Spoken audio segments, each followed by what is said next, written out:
So today we're interviewing Lynn Fraser. She's a yoga teacher and master facilitator of Himalayan breathwork, as well as a senior living inquiries facilitator for the work of Scott Killaby.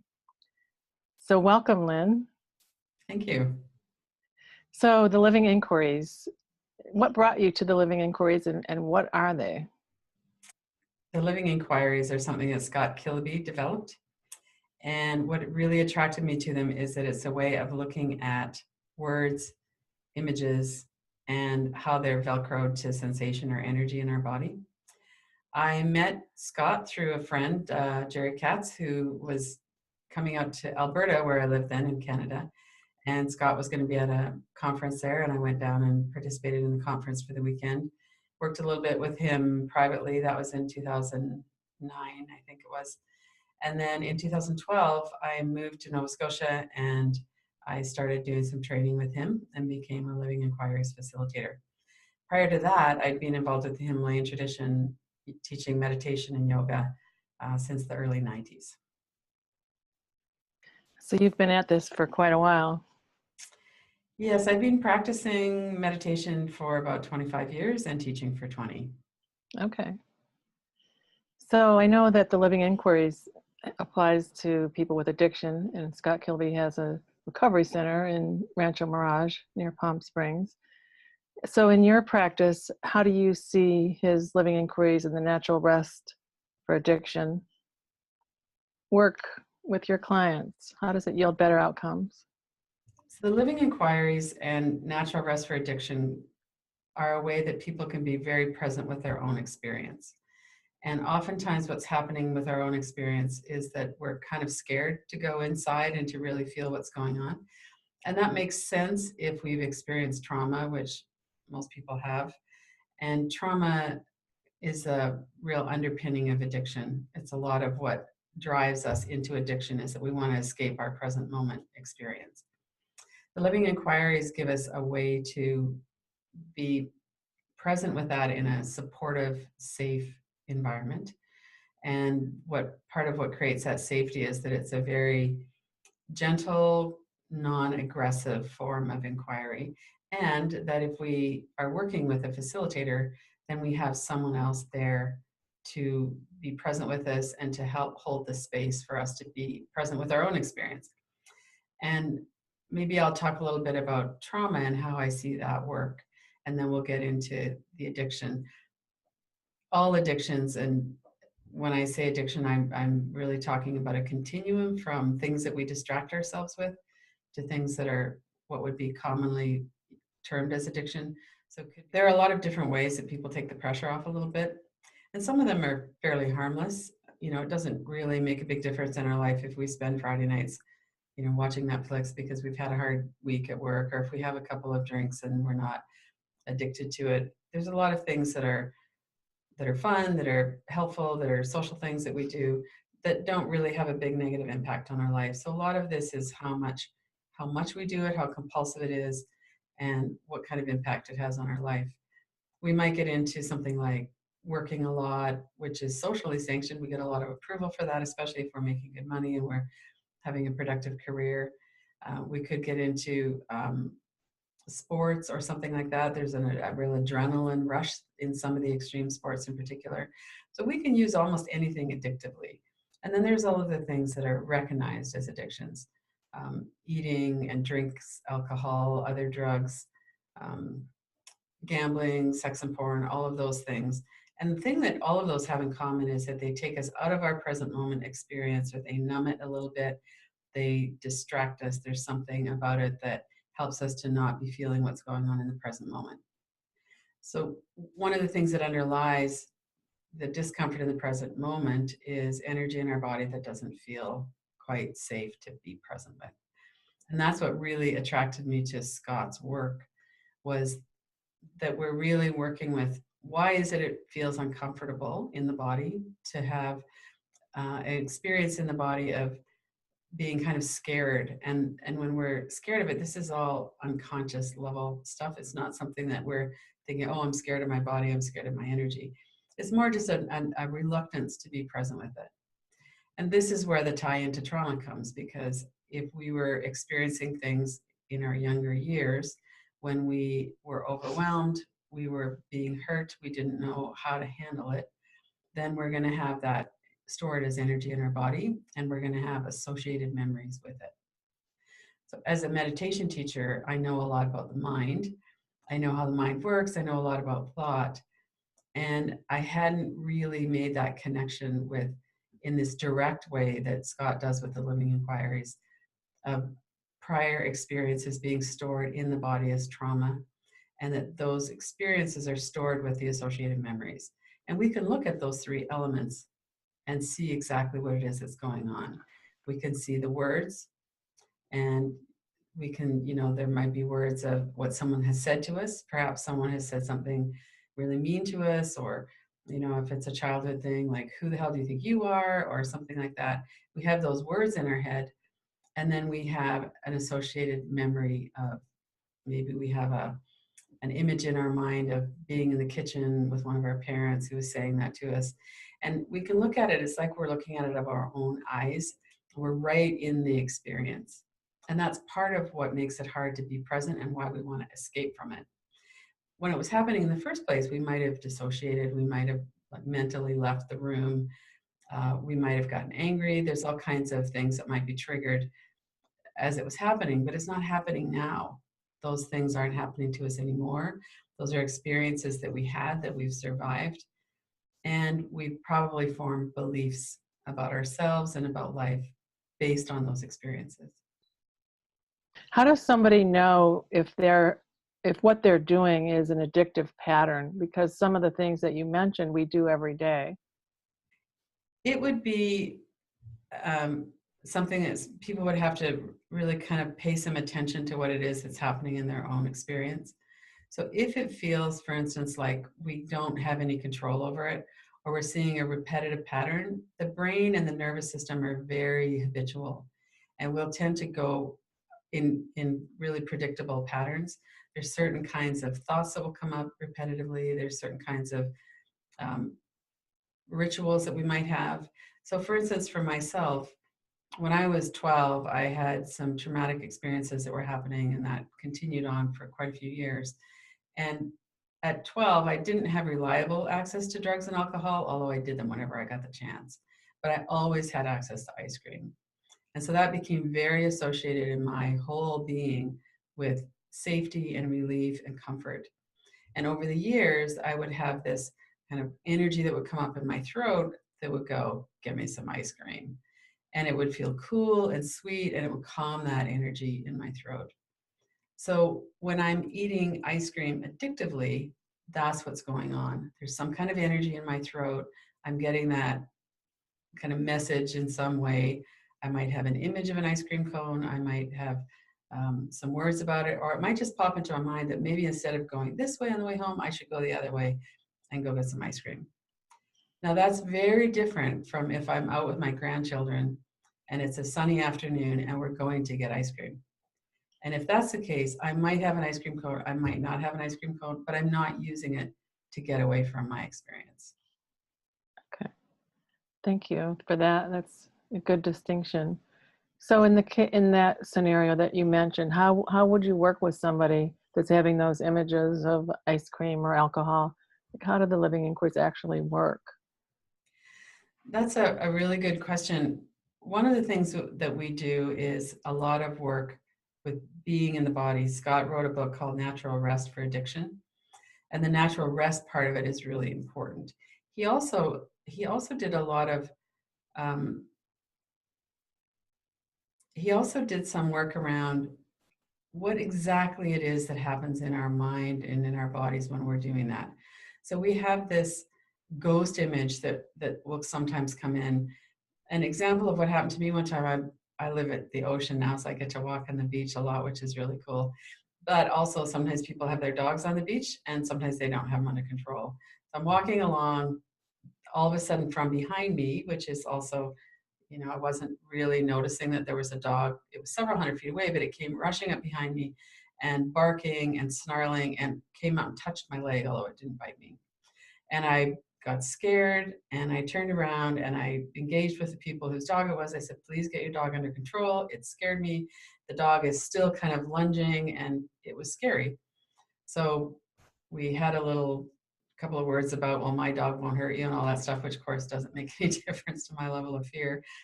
And I calmed down, and they left. I went a different direction, and I'm walking along the beach, and I'm just working with my breath. I'm recognizing how activated my body is, and also that the threat's over. The dog didn't actually hurt me. And then a few minutes later, I have this image pop into my mind about opening the door to the pizza delivery. And I can smell the pizza. I'm safe at home in my apartment. And I get to have the comfort of watching a movie and eating pizza, which is something they used to do a lot. And that was a real anchor for me. And so when that came into my mind, I thought, it's 2 p.m. I'm not hungry. Why is that all of a sudden popping into my mind? And because I've been doing work with the Compulsion Inquiry, I recognized it as my body and my system are coming up and going, you're scared, let's settle down. What's a good way to do that? Get some pizza. So that's one of the things that we would start to work with the Compulsion Inquiry, is noticing that when we're driven to do certain things, it's driven usually with words or pictures and energy in the body. Okay, thank you. So you mentioned compulsion inquiry. Are there different types of inquiries? Right. So there's 3. There's the living inquiries there's actually quite a few that we work with. We weave them in together. The 3 major living inquiries are the Unfindable Inquiry, and the Anxiety Inquiry, and the Compulsion Inquiry. So the living inquiries, where we're looking for a self, is the Unfindable Inquiry. And we're looking to see, we have all of these experiences, and is that me? Is that me? Is that a self? And so that's what we're looking for. And one of the basic things that we talk about a lot and look at a lot is core deficiency stories. So we have experiences. For instance, if I was, to use my own life as an example, I had the experience of not feeling safe as a teenager and not being seen. And my parents actually went to some trouble to ignore what was actually going on. And I felt like I didn't have anybody was paying attention. Nobody seemed to notice the distress that I was in. And any noticing that was happening was of a punitive nature. It was just like, what's the matter with you? Why are you doing that? We need to stop you doing that kind of thing. And so I had the experience of being unloved. That's how it felt. But does that mean that I'm actually unlovable? And oftentimes when we have that experience, it turns into a belief. So one of the things that we do is we look at the evidence for that. So I've had experiences of feeling that way. Does that mean that I'm unlovable? Can I find a self, a person who's unlovable? And as we look through, what we see is we have all kinds of evidence from past experiences. We have energy in our body. It feels a certain way when we tap into that. Other people might have a story of, I'm unworthy, I'm not good enough, I'm not enough, I'll never be good enough. And we tend to have a lot of evidence and stories around that that's attached to it. So when we're working with that, we might be looking for the self. Can I find the self who's actually unlovable? Or can all I find really is some evidence of it? And then we might also work with the anxiety inquiry. So with the anxiety inquiry, we're looking at, where's the threat? So we look at those words, I'm unlovable, or I'm not worthy, whatever it is for you. We look at the words and we can hear them. Some people are more, they hear things more than see things. And it's just the way our brains are set up. It's just an individual thing. So some people can see the words. It's like you can see them in your mind's eye, I am unlovable. Or you can put them up like they're on a poster board or something and look at them. We can see the font, the shapes, the size, the colors. Other people, it's more that they hear the words. There's something that feels kind of threatening about those sounds. And we work with them in a very specific way. So if it's the words as they're written out, what about those words feels uncomfortable or threatening? Does it feel like those words could hurt you? Does it feel like you have a response to the words? And so if we have a response, what kind of a response is it? It might be other words. It might be images, memories, which could be either still pictures or video clips. And definitely it would have some kind of an energetic resonance in the body. And then we work with those in specific ways to take the charge off of them so that they no longer mean what they start off meaning in the beginning. And then the compulsion inquiry, which directly relates to addiction, of course, is the one where we look to see where is the compulsion to do something. So where is the compulsion for me to have an ice cream cone? It might come up as, a sensation in my throat. It might come up as, well, everybody else gets to have ice cream. Why can't I have ice cream? It might come up in all kinds of ways. Oftentimes it'll be an image, and then we'll have a look at it and say, okay, let's look at that picture. And we might put a frame around it so we notice it's a picture. It's not actually happening. We can, tune into the space around it. We can go into the energy. It all ends up in the energy in our body. What's going on in the energy in our body? And does that somehow feel threatening? And when we get into the energy, then that's when we can start to kind of mine it for what the stored material is. And as we get into that, then other words and images might come up, memories might come up, and then we can release the Velcro, which is the attachment of the thoughts to the energy. And then when that releases, then the compulsion isn't as strong. Okay, thank you. So I know that your other training, like the Himalayan breath practice, that it's been a part of your life for a long time, also informs what you're doing here. Can you say a little bit about that? Mm-hmm. So the nervous system is very much affected by our experiences. If we have experiences of being hurt or being scared, our nervous system kind of tightens up. We get contraction through the neck and the shoulders. We might get this tight jaw going on, get that clenching in the gut. And our breath is very much affected by that. So oftentimes people will start to hold their breath. So instead of breathing in and then letting it go and breathing out and then letting it go and letting it come back in, we'll get into a pattern of holding our breath. So it might be like, and then we don't even let out our breath. And so that's a very common pattern of breathing with anxiety. And with depression, it's more on the other side. Is we breathe out, like, and then we don't really breathe in again for a bit. So the most down-regulating or calming way to breathe is diaphragmatic, using the diaphragm muscle. So with anxiety, it's often quite tight up in the chest. And to have the breath be continuous and smooth and even, so we're not having those jerkiness, the breaks in the breath. And when we're able to down-regulate and calm our nervous systems through the breath, then we're more able to have a internal environment that feels safe enough to be present in. So I do a lot of work with the breath because it's good for our nervous system. We can settle and we can allow ourselves to release a lot of the stress just through the breath. And also it's a really good clue. So if we're noticing that our breath or our body, our body gets often very tight too. If we notice that that's happening, then it's a clue to go, okay, what's going on? Obviously there's something disturbing me. I'm afraid, I'm nervous, I'm upset. And then we can use inquiry to look into that. Great. So, and I know you have a group every day at 5:30 a.m. California time. It's at 5 a.m. California time. 5 a.m. Yeah, I have a free online daily practice group, and anyone is welcome to come. You can get that information on my website, lynnfraserstillpoint.com, and we'll post that at the end too. And I got inspired to do this just about 2 years ago now. We meet every day of the week. There's usually, 6 to 10 people, so it's a nice small group. And we just meet, and if someone has an idea of something that they want to look at, an inquiry, for instance, and we'll do that.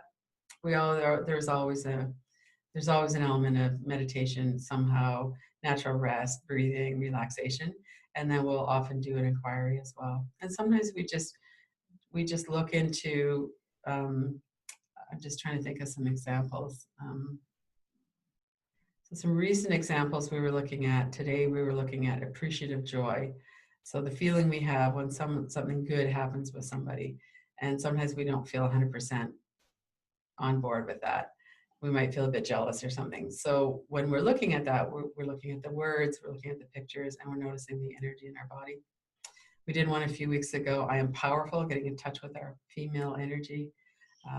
And we do lots on different being open to happiness, all kinds of things. So some of what we do in those morning practices is we do natural rest practices where we really look. One of the things in natural rest for addiction that Scott talks about right at the beginning is to learn how to rest. And what that means, or one way that we can access that, is that we can watch thought coming up. So if people were to just do that right now, so you would just tune into your body, into your experience, notice your breath. And then we're going to watch thought and see what happens. So notice that when we first start watching thought, oftentimes it's like a kid being watched. They notice and they stop. So there might not be a thought come up for a moment, but just breathe and relax and notice what happens in your thought stream.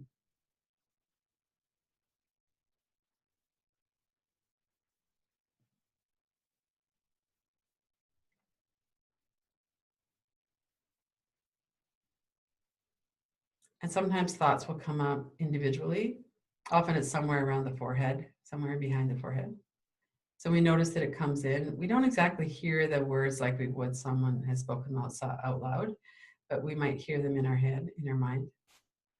And then sometimes that'll turn into a train of thought.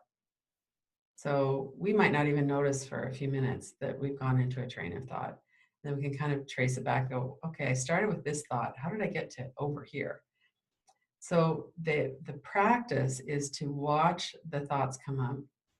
So obviously there's some different part of the mind that can observe what's happening in the thought stream.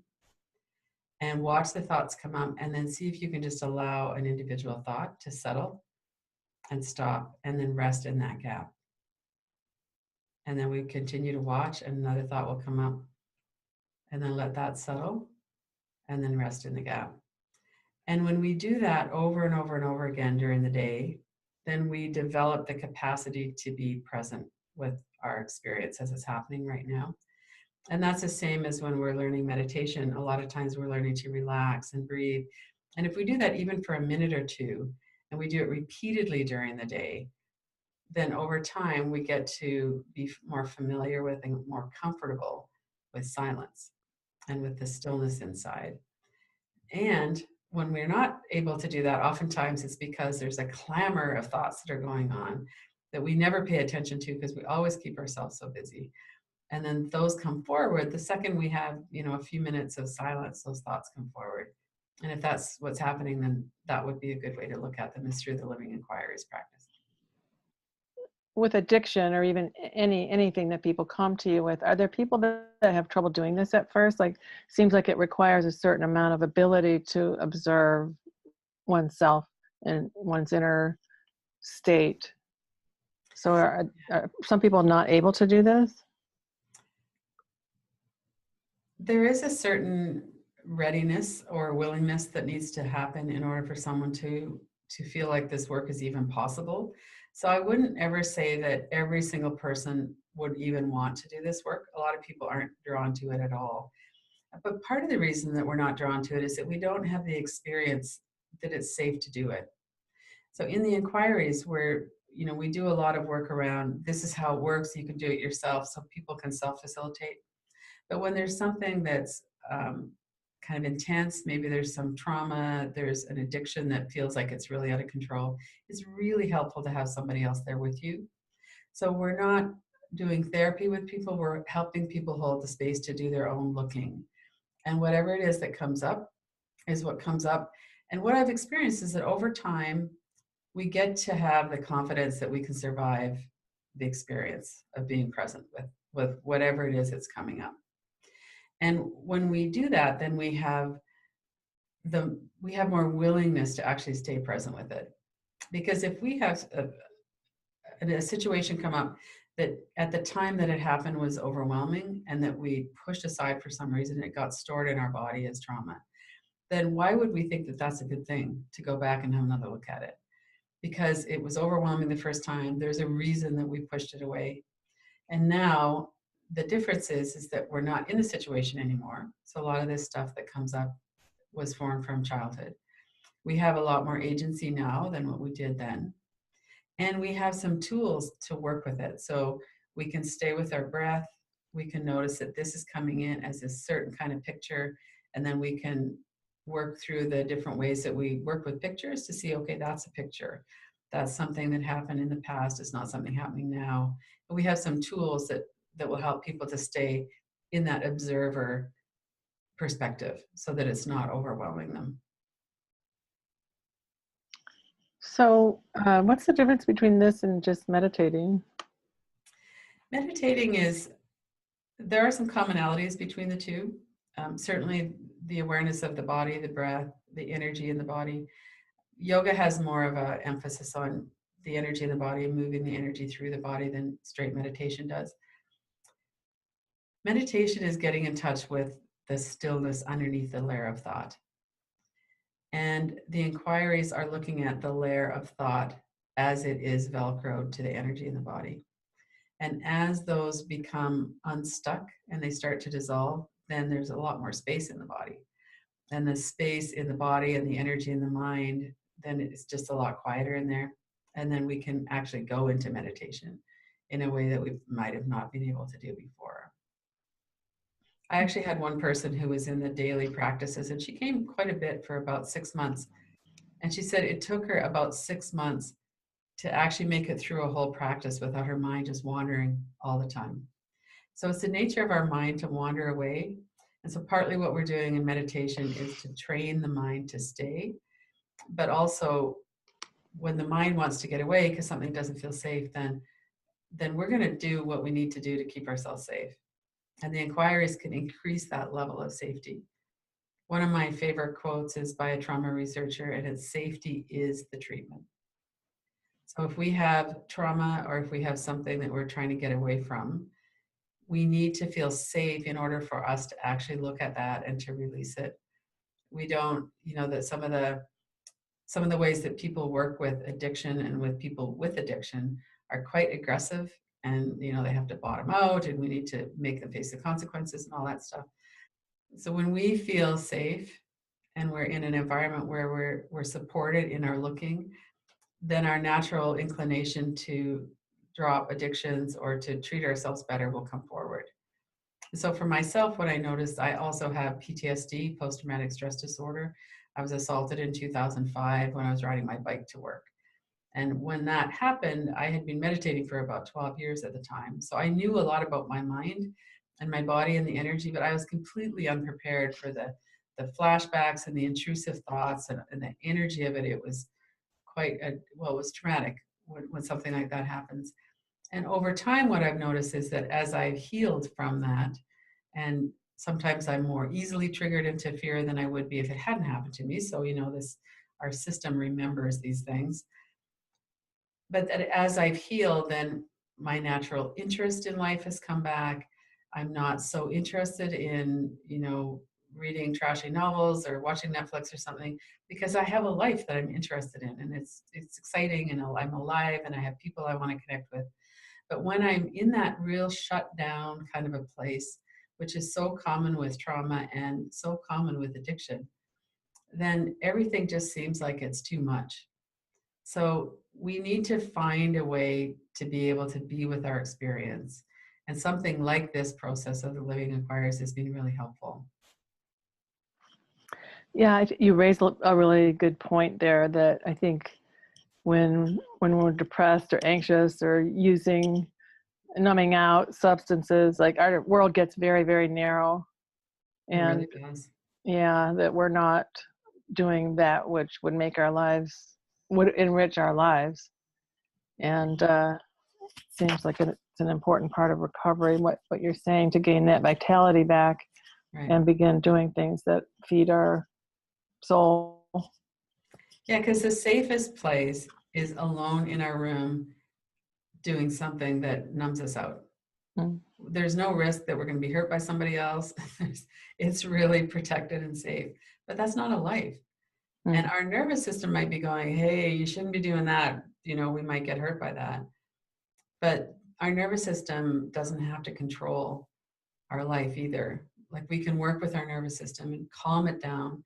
We can do breathing practices and all these things. We can do something like the inquiries where we're actually releasing the Velcro and releasing some of those traumatic experiences. And it's really exciting, the people that I work with, to see the difference as people's nervous systems start to settle down, and we start to really see, okay, that energy that I used to just be terrified of, I see what that's about. There's these memories, these people that were telling me whatever it was they were telling me, and that's not actually true. And I can see now that that's just a memory. At the time, absolutely, it was overwhelming. I had no power as a child. I couldn't get out of it. And so I did whatever I had to do to get out of it. You know, whether I started going into fantasy and dissociation, or whether I acted out, or as soon as we have it available, oftentimes people use drugs, alcohol. There's all kinds of acting out that we do to not be present with it, but it's possible for everybody. And, you know, I never would have thought, looking back on my life, I never could have predicted that I would have the freedom now that I have, because I had, you know, I had a lot of awareness around it. I didn't know much about trauma, which I found it very helpful to learn more about trauma because it's made a lot of sense. But also with the inquiries, you know, there's the core deficiency stories, there's the resistance and how to work with resistance. Most people don't want to be present with this, but it's because we don't feel like we can. And so part of what I've done is I've taken my training as a meditation teacher and the experience that I've had with that over 20 years. And then this last 5 years of working individually with people and in groups. And I've kind of combined that into a really practical way to work with ourselves. And so the people that I work with have that confidence because I have the confidence. I know that there's nothing inherently wrong with any of us. I know that in every cell of my body. There's nothing wrong with me. There's nothing wrong with you. We have some habits. We have some habits of the mind that might be really difficult. We have some energy in our body that might not feel comfortable. But all of us can work with that. And all of us can release that and solve that. And then we end up with the space that we can actually think, well, what do I want to do with my life? What do I, you know, in some ways, I wish I'd learned that before I was in my mid 60s, but at least I know it now. So that's okay. Better late than never, or not at all. Yeah, exactly. Yes. So it seems like you just defined some of the elements of recovery, being more at choice, having more vitality. What else are the signs of recovery for you? I think it would be that ease and the confidence. So there's nothing that we have to avoid anymore. Mm. And that comes with direct experience. It really only comes with direct experience. So if we have the experiences of sitting in inquiry or with a facilitator, or however it is that we have the experiences, that we can have energy to come up that's difficult to be with, and we can look at it. One of the questions that we sometimes ask in the anxiety inquiry is that energy here to hurt me? And it might feel like it is, but when we actually look, every single time people will say things like, it's here to warn me, it's here to protect me. And so this thing that we've been avoiding all of this time through addictions is actually just our own system going, hey, we need some help here. So once people have that experience that the energy, no matter how intense it is, the energy in their body is not here to hurt them, then it opens up the space where we can actually have a look at it. So that, I think, to me is the core of it. It doesn't matter how you get to that point where you have that confidence, but once you get it, then everything becomes workable. So it's like making friends with your own system, which I think you have a book, something like that title. I do. It's called Friends with Your Mind, How to Stop Torturing Yourself with Your Thoughts. And it has a lot of stuff about the living inquiries in it. It has a lot of stuff about meditation and nervous system, how to work with trauma, all that stuff. It's a very simple book. Anybody could pick it up and understand the basics just from that book. Nice. Is that an ebook? Yes, you can get it on Amazon. It's a Kindle book, or you can get a print copy of it. And there's quite a few practices from the book that are on my YouTube channel and my website, lynnfraserstillpoint.com, has links to a lot of that. I also do courses on the book. We just finished a 4-week course recently, and we've got another one coming up in September, and where we get together in a small group of, a dozen or so people. And we just really work with the principles of Okay, I have a lot of anxiety in my mind. How do I work with that? How do I actually come to a place where I'm kind and compassionate with myself? That's such a big issue for so many people, is that we have such habits of condemning ourselves and shaming ourselves. And there's ways to work with that, to let that go. And that directly relates to addiction, because that's part of what we're trying to get away from, is that feeling of there's something wrong with me, and that voice that's always judging us. It seems like a vicious cycle. Like the more we judge ourselves, the more pain we're in, and the more we want to numb that. And so you're intervening in that cycle and Mhm. encouraging a more friendly relationship with one's inside experience and thought. Right. And the more we're addicted and the more we're doing those kinds of behaviors, the more social stigma we face as well. So if we can, everybody admires the person who made it out of addiction, and we cured ourselves and we're a productive member of society and all that stuff. And we shame people who are struggling. And so whether that's somebody who's, a fairly low level abuse of some kind, some substance or process, we tend to just have this idea that we should all be able to be perfect. And we have these lists in our head that I didn't even realize were there until I started doing the inquiries, of all the ways in which I should be perfect and all the ways that I'm not meeting that. And so part of what we do in the inquiries too is we look at that kind of thing and we go, okay, I'm feeling like I'm letting myself down or I'm not good enough. How do I know that?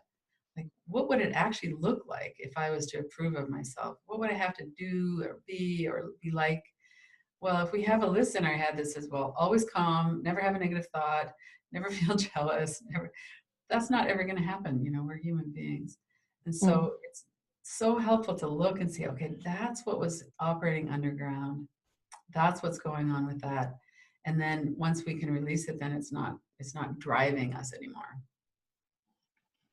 Sounds like, watching how the sausage is made, deconstructing one's experience into its basic, um,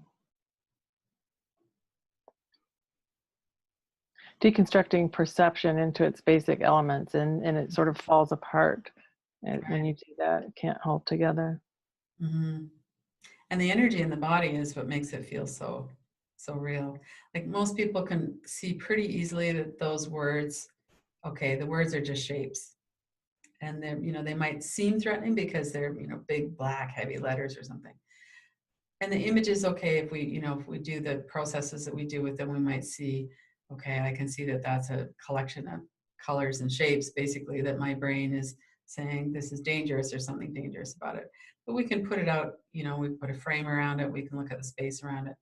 We can kind of see more easily that words and pictures aren't the problem, it's the energy in our body. But the energy in our body is inside of us. And so we have a more personal relationship with it in some ways. And if we can't become friends with our body and with the energy in our body, then we're really trapped into having to get away. Because who wants to stick around to be verbally abused or ashamed or whatever it is that we do to ourselves? Nobody does. And so then we're naturally going to do something that makes us feel better. And if that's some kind of an addictive process or an addictive substance, then that can lead to all kinds of problems. And it doesn't ever address the real root of it, which is that we're trying to get away from ourselves. So what would you say is a normal course of treatment? Like how many sessions would somebody have to start seeing changes? Well, that's an individual thing. I have one person that came once and then came back a year later, and he said, "Man, that session, it just changed everything. I have a girlfriend now. A whole bunch of stuff just disappeared." And then he had another session because he wanted to work on something else. That's not the norm. Normally, I would see people a lot more frequently or more often than that. But generally speaking, if people have a lot of unresolved trauma, then it will take a lot longer, a lot more sessions, because it takes longer for us to feel safe and to feel like it's okay for us to actually pay attention and look at that. And usually people will come, once or twice a week for some period of time and then start to gradually taper it off. And then they might come back every once in a while. And usually people will learn, the process is very simple. You could just learn it out of the book, out of Scott's Natural Rest book, out of his Unfindable Inquiry book, as well as my Friends with Your Mind book. So it's not that the process is hard, it's that we can't stay focused on it because there's some kind of intensity there. Yeah. So oftentimes, when I was first doing this, I had a lot of trauma that I needed to work through. And I went every week for quite a long time, a couple of years. And then over that time, I just noticed such a difference and such a freedom that I didn't want to do anything else. I just wanted to keep looking at it. And I did a certain amount of work on my own with it, but it felt too traumatic to really go in, because I was always kind of worried that, well, if I go into it on my own and something big happens, then I'm going to be in trouble. And what actually happens with that is that our survival system and our protective mechanisms, that's going to shut down. We're going to think about something else. We're going to dissociate. We're going to go, this is crap, whatever it is. And we're going to move away from it if that happens. That's my experience with it. And so I would say that people could do it in a supported way until they're feeling comfortable, and then they can often do it on their own. And then even after that, sometimes it's just good to have someone else kind of keep us on track and hold the space.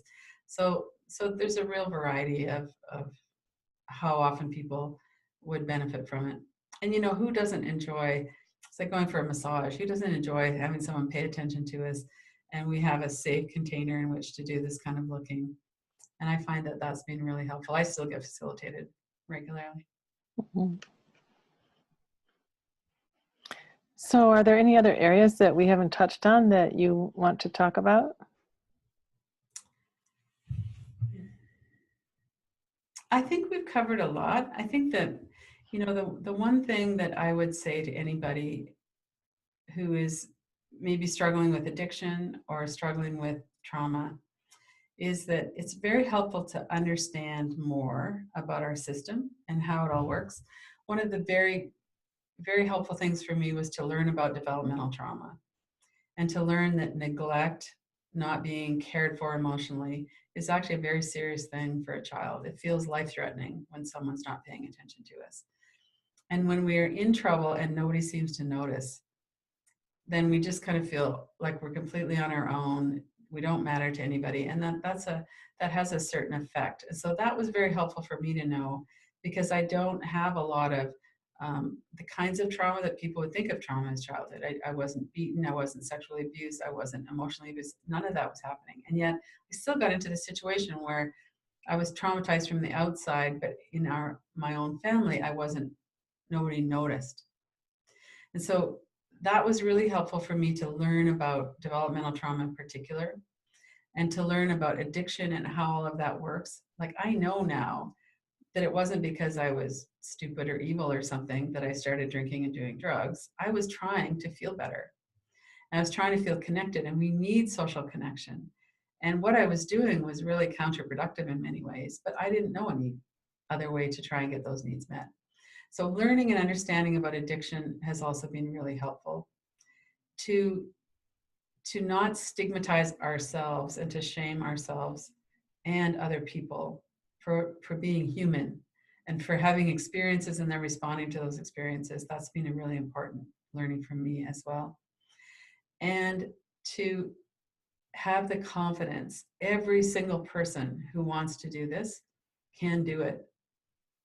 My mind, I used to be so compulsive. I used to have catastrophic thinking all the time. My shoulders were up here all the time. I mean, I was kind of a mess until probably around the time I started doing yoga meditation when I was around 40. And the last 5 years of doing the inquiries have been such a rich time for me, and so much has released. And I know that everybody can do it. If I can do it, I know that everybody can do it. And then you get to this place where there's openness and space, and you're interested in your life, and things are going well, and you have the space to be present with yourself and with other people. So I would really encourage people to know that it's possible, and that it's a process. It takes some time to unwind some of those habits that we have of judging ourselves, and that it's very possible to do that. So, I mean, it sounds like there's probably a lot of us walking around at a subclinical level of anxiety and depression and addiction with our shoulders up to our ears and completely stressed out and feeling like we need a massage every day. Yeah. That wouldn't be classified as who wouldn't meet the DSM criteria for depression or anxiety or PTSD Right. that could still really benefit from the living inquiries and your breath work. Mm-hmm. Mm-hmm. Yeah, a lot of times, it's interesting as you're studying this too, because some of the studies that have come out lately on depression are that breath work and working with the nervous system is actually equal or better effect than drugs to use to treat depression. And so it's good to know that there are methods to work with our nervous system and to enliven our body and to, really address and release some of what's depressing our body, or what's depressing our system, that don't have side effects. They're not a drug. They're not something that we have to rely on an outside source for. And sometimes we need a chemical intervention for a while as to give us a space to work with it. And so that's fine too. I would never say that nobody, that everybody doesn't need some kind of assistance like that at times. But we have it's sad when so many of us are just kind of operating suboptimally. Mm-hmm. And that's what we can clear as we clear the trauma, as we clear these limiting beliefs that we have about ourselves. That's what starts to open up, is that our life just gets better. I went back to music recently. I'm playing flute in a jazz band, and it was totally scary because I'm improvising in public, a lot of things about that. I've got memories of being in high school band, which were very traumatic. And so there's a lot of stuff about it that was quite triggering. But I'm healthy enough now that I can do it and I can handle the discomfort of doing it. And it's so much fun. And so that's what can happen as we actually address our trauma and let that go, is that our life just opens up in a way that we never would have thought possible.